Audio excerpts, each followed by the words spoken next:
ઉદાહરણ number 3, page number 120.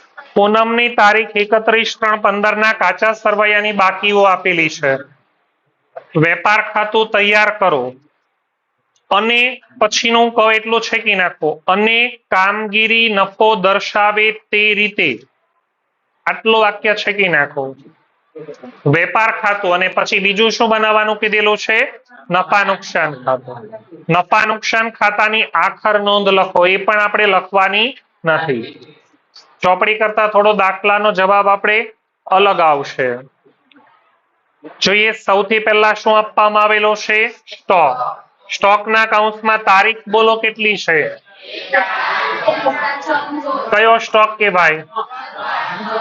વેપાર ખાતાની શરૂઆતનો સ્ટોક 2 લાખ. એના પછી ખરીદી વેપાર ખાતાની ખરીદીની રકમ 3983 ખરીદ પરત છે. જુઓ તો ક્યાં લખાય?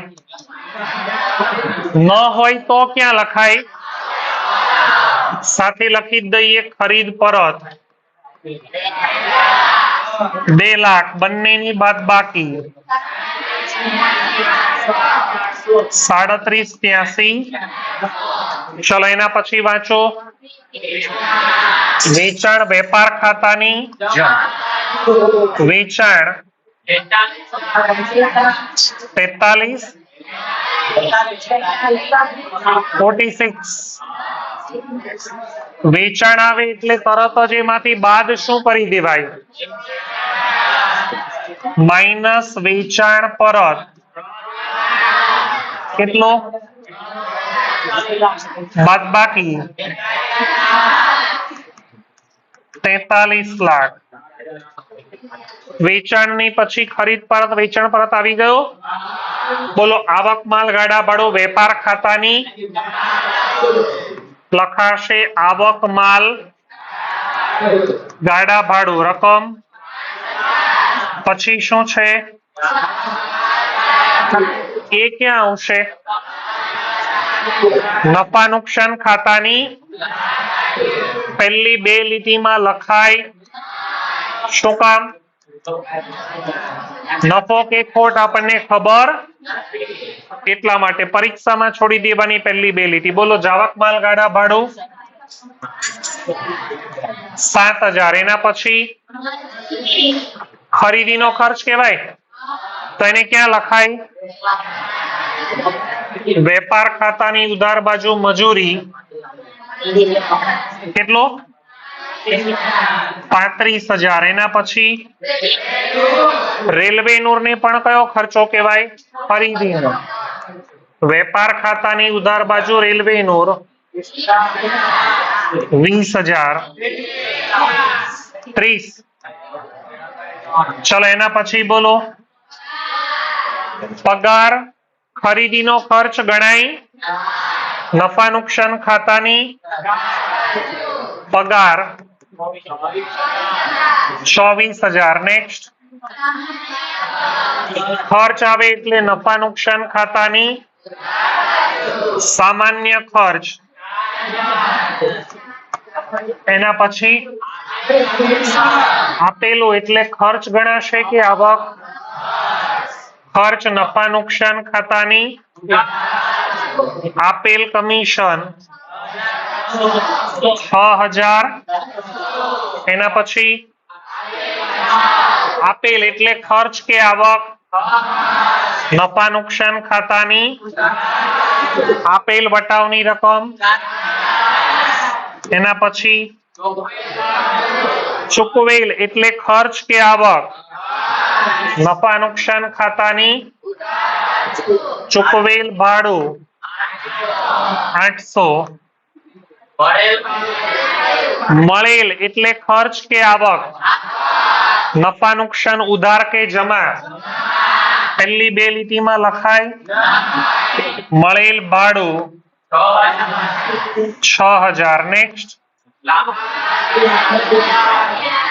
મળે કે ચૂકવવું પડે? खर्च के आवक नफा नुकसान खातानी लांबा गाळानी लोननो रकम 15 एना पछी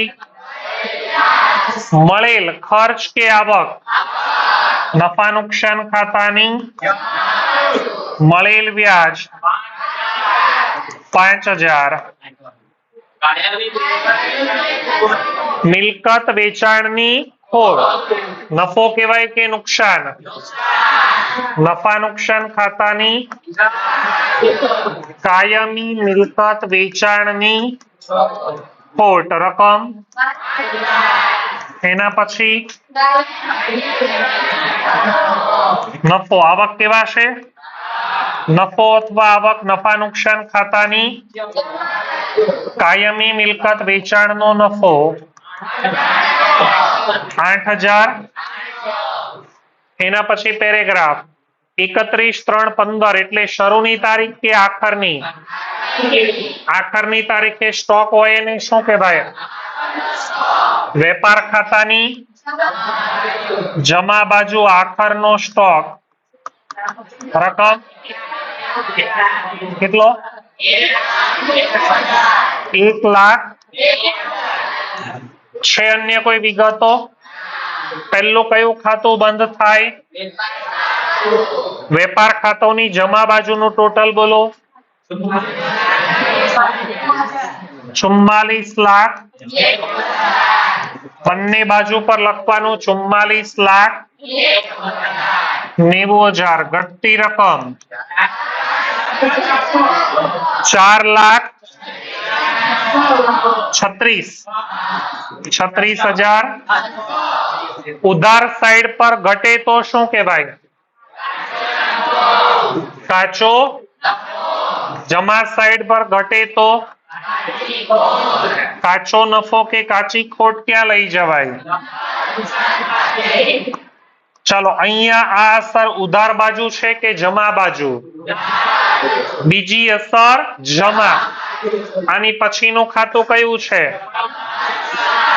એની જમા બાજુ પર પહેલી લીટીમાં લખાય કાચો કૌંસમાં શું લખાય